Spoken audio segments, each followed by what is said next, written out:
Jy is nou ingeskakel by die oggendoordenkings van Uit die Woord Digitaal. Baie hartlik welkom en mag die Here vanmôre vir jou saam met ons seën waar ons rondom sy woord besig is met die boek van Openbaring. Ek is Dominee Adriaan Swart. Dankie dat jy vanmôre by ons inskakel. Ons gaan vanmôre begin by hoofstuk 11, Openbaring 11 en ons gaan lees net vers 1 en vers 2. Toe is daar vir my 'n meetstok gegee wat soos 'n septer lyk. En daar is vir my gesê: staan op en meet die tempel van God en die altaar en die mense wat God daar aanbid. Maar die voorhof wat buitekant die tempel is, moet jy heeltemal uitlaat en dit nie meet nie, omdat dit aan die heidene oorgegee is. En hulle sal die heilige stad 42 maande lank vertrap. Net tot sover. Johannes het hierdie openbaring van Jesus Christus neergeskryf op die eiland Patmos. Vanmôre praat hy hier van 'n tempel. Hierdie tempel is waarskynlik 'n simbool van die kerk. Dit is al die ware gelowiges van alle eeue heen. Want daar sal geen tempel in die nuwe Jerusalem of die hemel wees nie, sê hoofstuk 21 vers 22. Johannes het die tempel gemeet om simbolies aan te dui dat die Here mure om sy mense bou, om hulle teen die geestelike benadeling te beskerm. God sal hulle lewens in besit neem. Hy beskerm sy kerk, al sy gelowiges, in die besonder elke dag, maar ook in die laaste dae. Die wat simbolies binne in die tempel aanbid, sal geestelik beskerm word. Maar diegene in die voorhof, dit is al die ongelowiges, hulle sal aan hulle eie lot oorgelaat word. Dit beteken, broeder en suster, dat alle ware gelowiges deur enige vervolging beskerm sal word.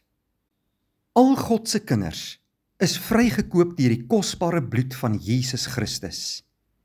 Hy het die hoogste prys vir hulle betaal, en hulle sal deur die drie-enige God beskerm word, selfs deur 'n vuurgloed van vervolging en deur die verskrikking van dit wat in die laaste dae gaan gebeur. God sal nie toelaat dat sy kinders uit sy hand uitgeruk sal word nie. Hy is hulle God, hulle is sy kinders, en hy sal hulle beskerm.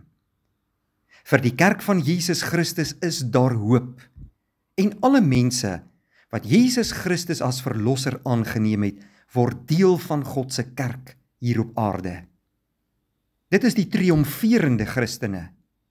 Dis hulle wat die ewige lewe en die nuwe Jerusalem sal ontvang, saam met God in die hemel.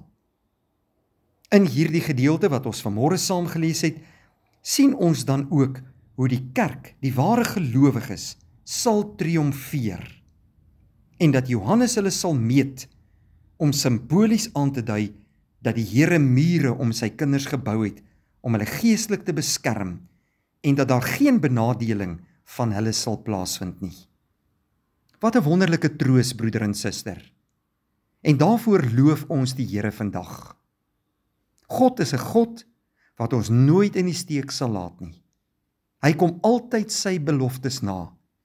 Hy het die hoogste prys betaal deur sy seun Jesus Christus om ons, sy gelowiges, vry te koop, regverdig te verklaar en aan hulle die oorwinning te gee.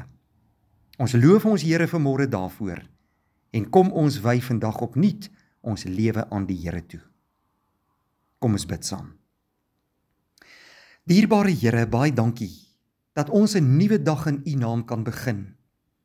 Ons prys U en aanbid U en loof U, want U is ons God. Dankie dat ons in Jesus Christus meer as oorwinnaars is. Here, help vir ons om in hierdie nuwe dag wat voor ons lê, ons lewe aan U te kan toevertrou en uit te kan volhard in alle uitdagings wat op ons lewenspad mag kom. Dankie dat U liefde oneindig vir ons as U kinders is. Dankie dat U genade vir ons genoeg is. Vul ons harte met U vrede in hierdie dag en lei, behoed en bewaar ons. In Jesus naam bid ons dit. Amen. Dankie vriende, 'n mooi dag vir u.